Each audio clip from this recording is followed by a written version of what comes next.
ಎನ್ನ ಆತ್ಮ ಸ್ವರೂಪಿಗಳಿಗೆ ನಮನಗಳು. ಆಸೆ ಕಳೆದುಕೊಂಡರೆ ಬದುಕಬಹುದು, ಆದರೆ ಆಸಕ್ತಿ ಕಳೆದುಕೊಂಡರೆ ಬದುಕಿನ ಮಾರ್ಗವೇ ಕಳೆದು ಹೋಗಬಹುದು. ಎಷ್ಟೋ ಆಸೆಗಳನ್ನು ಮಾಡುತ್ತೇವೆ ನಾವು.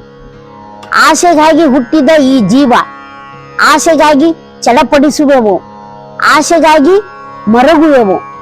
ಆದರೆ ಆಸೆ ಒಂದೊಂದು ಸಲ ನಿರಾಶೆಯೂ ಆಗುವುದು.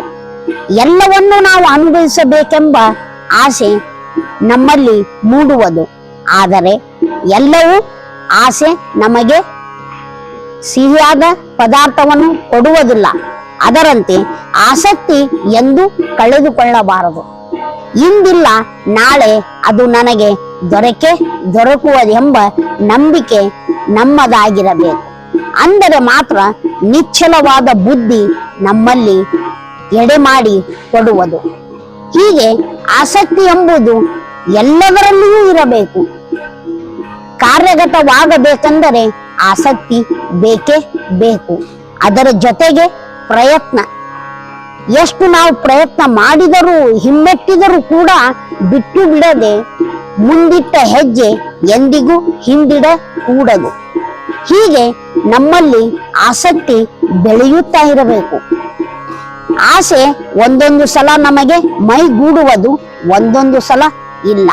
ಆದರೆ ಎಂದಿಗೂ ಆಸಕ್ತಿ ನಮ್ಮಲ್ಲಿರ್ತಕ್ಕಂಥ ಛಲ ಎಂದಿಗೂ ನಾವು ಬಿಡಬಾರದು. ಈ ರೀತಿ ಆದಂತ ನಾವು ನಮ್ಮನ್ನು ನಾವು ಆಸಕ್ತಿಯಲ್ಲಿ ತೊಡಗಿಸಿಕೊಳ್ಳಬೇಕು. ಯಾವುದೇ ವಿಷಯವಿರಲಿ, ಯಾವುದೇ ಕಾರ್ಯವಿರಲಿ, ಏನೇ ಇದ್ದರೂ ಸಹಿತ ನಾವು ಛಲ ಬಿಡದೆ ಅದರಲ್ಲಿ ಪ್ರಯತ್ನಶೀಲರಾಗಬೇಕೆಂದರೆ ಮೊದಲು ಆಸಕ್ತಿ ಎಂಬ ಆ ಬೀಜ ಮೊಳಕೆ ಒಡೆಯಲೇಬೇಕು. ತದನಂತರ ಚಿಗುರೊಡೆದ ಆ ಬೀಜ ತನ್ನಿಂದ ತಾನೇ ಹೆಮ್ಮರವಾಗಿ ನಮಗೆ ಫಲವನ್ನು ಕೊಡುವುದು. ಧನ್ಯವಾದಗಳು.